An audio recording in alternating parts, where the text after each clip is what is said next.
Kailan ba iniinom ang vitamins ninyo? Tamang paraan ng pag-inom, kailangan mo ba ng vitamins? O kailangan mo bang mag-multivitamins? Baka naman kaya na itong makuha dun sa iyong mga kinakain.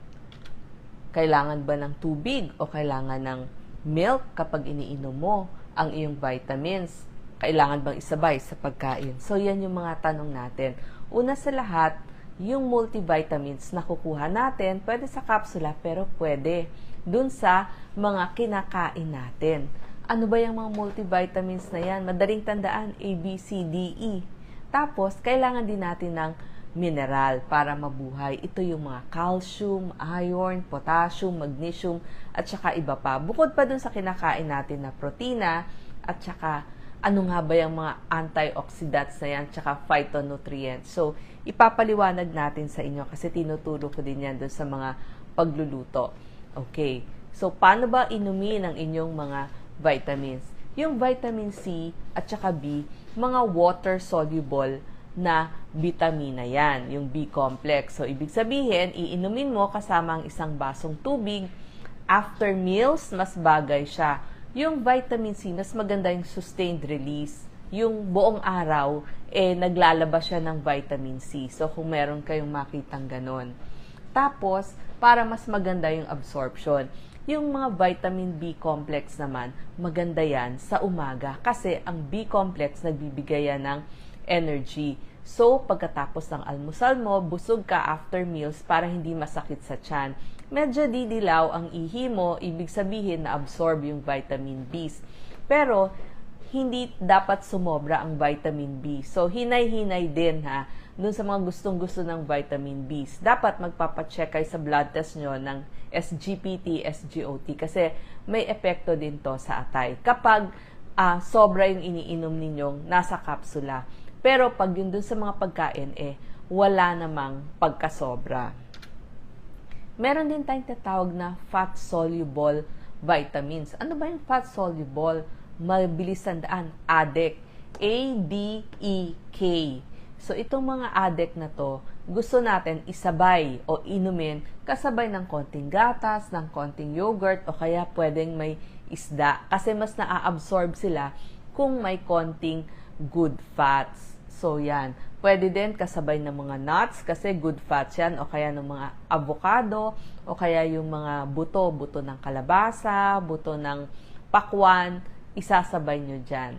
Pagdating naman sa multivitamins, maganda nakasabay yon sa inyong pagkain. At kailangan may kasabay din na tubig. Pag sinabi naman natin, prenatal vitamins, gusto natin sana 3 months bago kayo magbuntis, umiinom na kayo ng inyong prenatal vitamins. Pero kung hindi na plano, kahit at least 1 month bago ma-pregnant, or kung malaman nyo o confirmed na pregnant kayo. So, inom tayo ng prenatal vitamins kasi kailangan natin ng folic acid. Hindi lang yon, pati yung iron kasi mas maraming dugong mawawala. Bukod pa dun sa calcium tsaka vitamin D na kailangan ng ina at tsaka nung bata. Yung pagdating naman sa vitamin na D, yon. Yung calcium natin kasi, kailangan natin ng vitamin D para ma-absorb yung calcium. So, pag calcium carbonate, sabay yun sa pagkain. Pero kung calcium citrate, pwede nang walang pagkain. So, titingnan nyo, ano ba yung calcium na iniinom ng ating mga seniors, lalo na yung mga kababaihan. Pero ang sinasabi ko nga, mas gusto ko kakain kayo ng kompleto o well-balanced na pagkain. Kasi pag well-balanced o tama yung mga kinakain ninyo, yun yung gusto kong mangyari, mas malakas ang katawan nyo laban sa sakit. So yun yung tinatawag na immunity. Tsaka dapat adequate. Sabihin, iba-iba ang kinakain nyo, hindi pare-pareho. So, para makuha nyo yung benepisyo dun sa iba't ibang prutas, iba't ibang gulay na kinakain ninyo. Ba't mahalaga prutas at gulay? Mamaya sasabihin ko sa inyo kasi marami siya talagang laman na kailangan nating makain. Ngayon, syempre gusto natin mga pampagandang vitamins. Ito po, A, B, C, D, E. Kailangan yan para gumanda tayo. Yung vitamin A, ito yung mga retinols, tretinoin, pero naging product na sila, naging cream, naging serum katulad ng vitamin C para madagdagan yung collagen natin. So kapag naka-retinols kayo, maglagay kayo ng sunscreen kasi medyo mas pupula yung inyong balat. At saka maglalagay din kayo ng moisturizer kasi medyo drying itong mga vitamins na to in product form.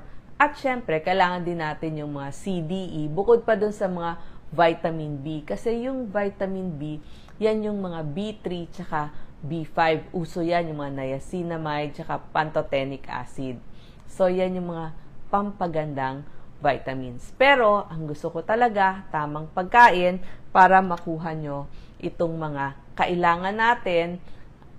Para saan ba to? Bakit gusto ko kayong kumain ng mas maraming calcium? Pag sinabi natin calcium, buto, ipin, muscle, tibok ng puso, tsaka para sa nerves, yung mula sa utak papunta sa buong katawan. Ano ba ang maraming calcium?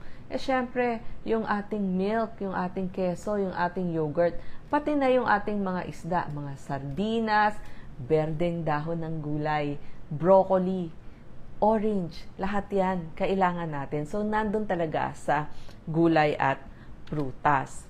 Fiber, sabi nga nila, fiber, pangwalis. Siya yung walis sa tiyan para mas matunaw o sa magandang digestion. Tsaka maganda, itong fiber, pampababa ng kolesterol, anti-cancer, bababa yung risk nyo ng pagkakaroon ng sakit sa puso, high blood, diabetes, nakukuha din yan sa mga gulay, prutas, oatmeal, mga beans at peas. Vitamin B, wow! Ito talaga paborito ng marami. Ang B po marami, B1, B2, B3, B5, B6, B7, B9, B12, lahat po yan. Pero isa lang ang ibig sabihin yan. Kailangan natin yan para sa ating energy, para siya po yung nagbibigay ng energy. Kaya sabi ko kanina sa umaga, magandang kainin siya. Tapos, para din sa function ng ating mga ugat o yung tinatawag na nerves, pantanggal pa yan ng stress. Di ba? B vitamins. So, saan nakukuha? Sa mga beans, sa mga nuts, sa seeds. Meron din po yung gatas, itlog, at higit sa lahat sa berdeng dahon ng gulay. Isa pang favorite na vitamin, yung ascorbic acid o yung tinatawag na vitamin C. Ito, antioxidant, anti-cancer, anti-allergy. So, ang ganda talaga ng ating vitamin C para ma-absorb yung folate, yung calcium, at saka para mas gumawa ng collagen. Para sa mga buto natin, butong mura, pero higit sa lahat, para sa immunity. Kasi ang vitamin C, tinutulungan niya na yung mga antibiotic. Pag umiinom tayo ng antibiotic, maganda may vitamin C. Nakakatulong yan kasi laban yon sa ating mga bad cells. So, kaya nga pwede siya sa mga wound healing. Kaya nga tawag din sa kanya antioxidant. Saan ba nakukuha ang vitamin C? Aba, marami ang papaya, ang mangga, ang guava, repolyo, bell pepper, strawberry, tsaka syempre yung mga dalanda natin, yan, marami yang vitamin C. Melon, marami rin ho, bukod dun sa ating mga kamatis, meron lahat. Kailan daw iniinom ang vitamin C? Ang vitamin C, sabi ko nga, mas maganda siya after meals with isang basong tubig. Okay, ang vitamin C. Pero, kung kaya nyong kunin sa natural na pagkain, mas mainam. Vitamin D. Ang vitamin D, dalawa po pinagkukunan yan. Pwede sa pagkain, pero pwede din sa araw. Ang maganda sa vitamin D, kailangan ng immune system mo yan. At saka para ma-absorb niya yung calcium at phosphorus na kailangan naman ng ating buto, ng ating ipin, ng ating muscle. So, yan ang trabaho ng vitamin D. Galing po ito sa gatas ng baka, sa isda, at sa gulay. Yan ang pinagkukunan ng vitamin D. Pagdating naman sa zinc, ito, di ba? Pag may sakit, sasabihin, kailangan yung vitamins mo may zinc. Kasi, para pampalakas ng immune system mo. Immunity, para din mas gumaling yung inyong mga sugat. At saka kailangan yan sa paggawa ng vitamin A, kailangan din siya ng insulin para sa blood sugar natin. Usually, ang zinc galing po sa mga lamang dagat. So, doon yung makukuha. Hipon, alimasag, tulya, pusit, pero meron din yung nuts. Iron. Ito, iron, pula ng dugo, hemoglobin, tagadala ng oxygen sa buong katawan. Ito po, ibig sabihin, ito yung patrol o lumalaban sa ating katawan. Pang-patrolya yon. So, kailangan mo ng iron. Ang source nito yung mga may shell, yung katulad ng mga tulya, halaan, paros, kabya, hipon, pero meron din yung mga munggo, yung mga beets, tokwa, at berdeng dahon ng gulay. Next, vitamin E. Pag sinabi kasing vitamin E, antioxidant yan. Ibig sabihin, laban sa free radicals. Ito yung panlaban ng ating katawan para hindi mapatay yung mga normal cells. Tsaka yung vitamin E, lagi magkakasama yan, A, C, and E. Kasi kailangan ng vitamin A at vitamin C ang vitamin E. Kaya, kailangan kainin sabay sa isda kasi nga fat-soluble siya. So, isabay nyo dun sa mga isda, sa milk, pag kinakain nyo or yogurt. Saan nakukuha ang vitamin E? Sa pula ng itlog, sa nuts, sa mga mani. Pwede yan. So, pag sinabi nating antioxidant, ito yung mga vitamin A, mga beta-carotene, lycopene. So, yan yung mga yan. Ano nga ba yung ating vitamin A at saka beta-carotene? Pag sinabing vitamin A, ito yung carotenoids, retinols, isabihin yung mga kulay yellow-orange na kinakain natin. Para po yan sa immunity. Yung beta-carotene naman, siya yung nagbibigay ng yellow-orange na kulay dun sa mga kinakain natin na nagiging vitamin A. So, pag sinabi namang phytonutrients, parang lagi nating nadidinig. Pag sinabing phyto, ibig sabihin, phyto means plants. So, galing sa mga plants.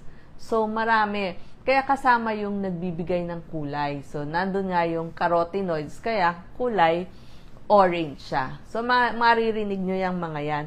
Maganda yan sa inyong katawan. Pag sinabing carotene, merong beta, alpha, yung mga ganon. Lutein, zeaxanthin para sa inyong mata, lycopene para sa prostate. So, depende anong organs ang nangangailangan sa kanila. Pero lahat yan makakatulong sa inyong katawan. Pero ang gusto natin, kumain kayo ng iba't ibang kulay. Kasi, nandun nga yung phytonutrients. So, kailangan mo ng green. Ito pong mga nakalista dito, gusto natin 2 servings a day. Ibig sabihin, kumain lang po kayo ng mga gulay na iba't ibang kulay, 2 servings sa tanghali at saka sa gabi. Kailangan nyo po yan. Tapos, alam nyo ba, yung mga white, sabihin nyo, ba't walang kulay yon? Maganda ho ang mga bawang, sibuyas. Kasi alam nyo ho, maganda siyang antibiotic. Laban sa bacteria, laban sa virus. So, yan na ho yung gagamitin yung pampalasa dun sa mga niluto nyong iba't ibang kulay ng prutas at saka ng gulay. So, yun lang po yung gusto natin. So, kung mas makakakain kayo, broccoli, repolyo, kung ano ho yung mura, mga berdeng dahon ng gulay, kainin nyo kung pwede. Tsaka, munggo, maganda ho yan. Mani, tapos lagyan nyo ng mas maraming ang bawang sibuyas, kung ano ho yung murang pruta sa atin, mangga, pakwan, melon, maganda ho lahat yan. Tsaka yung mga KKK, carrots, kalabasa, kamote, kain ho tayo ng mga yan. Para hindi na natin kailangan uminom ng mga kapsula. Maraming salamat po.